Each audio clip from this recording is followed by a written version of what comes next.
és halkan belesimultál napjainkba.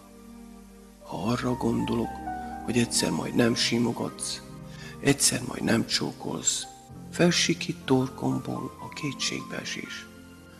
Te vagy, te szeretsz, és szemed csillog, ha rám nézel, s huncut nevetés bohockodásomon már ott billen szemed sarkában, még ki sem mondott mondaton.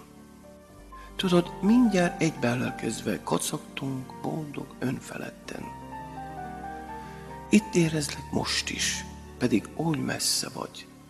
Szívem felett játszok is, medályhoz ér a kezem, és testemben vibráló boldogság önt el. Ó, ha le tudnám írni az érzést, mely most könycseppen koppant az asztalon. De nem tudom, leírhatatlan vonzalom. Lenéztem a cseppre, s benne csillogott szivárvány színben a boldogság. Igen, a boldogság is könnyed csal a szembe. Hosszú évek siralmas sivársága után az ész nem akarja elhinni naponta 1000-szer hallott suttogásod. Örökké szeretlek, te vagy az életem. Nélküled nem éltem, nélküled nem élhetek. Ugye nem hagysz el sosem?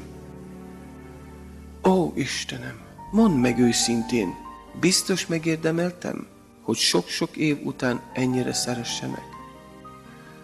Bűnös vagyok, mert szeretem minden idegszállammal azt, akit nem szabadna, akibe beleremegek, ha rám néz és hozzám ér. Többször is elküldtem, hogy megnyugodjon a lelkiismeret.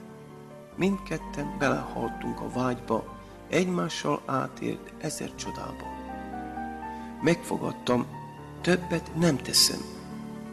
Megyek, de csak ha ő küld el engem. Itt vagy. Igen, itt érezlek, kedvesem. Most is csilingel fülemben a nevetés. Most is érzem ajkat puha sejmét, végig csókolva a bőrömön felejtve leheleted ízét.